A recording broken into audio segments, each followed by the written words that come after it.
I have a question about the commander-in-chief role. I misread your book and its references to the Navy, and I thought you served in the Navy. You're now telling me you didn't.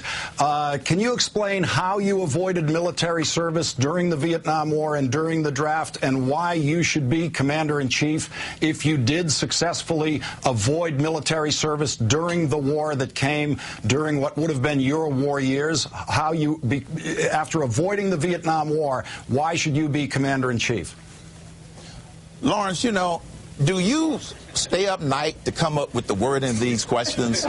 Or do you have someone just writing thought of that one right now when I heard you didn't serve in the Navy or the military during Vietnam. First of all, how did you do that? First of all, Lawrence, first of all, I wanted to clarify the record because I didn't want to be accused later of saying that I served in the Navy. And if you read the book closely, it says I worked for the Department of the Navy. Now, your choice of words say, how did I avoid the Vietnam War? I wasn't trying to avoid the Vietnam War. Here's what happened, Lawrence.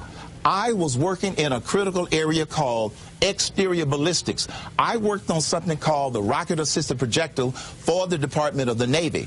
It was my local board in Atlanta, Georgia, that told me we would rather for you to continue to do that analytical work to help the Navy rather than us draft you. Secondly, when they had the lottery, I made myself available. The year that they had the lottery for the draft, they did not draft me because they didn't get to my number. So I think that's a poor choice of words on your part to say that I avoided the Vietnam War. I made myself available to my country, and they did not draft me. The rest of the time, I was serving my country in a critical role called exterior ballistic analysis. So I am offended with your choice of words in terms of what I was doing during the Vietnam War.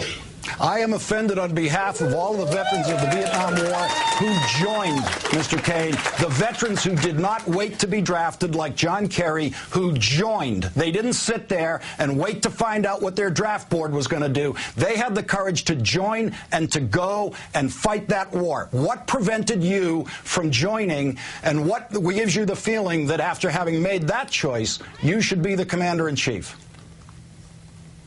Well, Lawrence, we have a difference of opinion, and I would like to move on to talking about how we are going to boost this economy. It's called my 999 plan before we run out of time.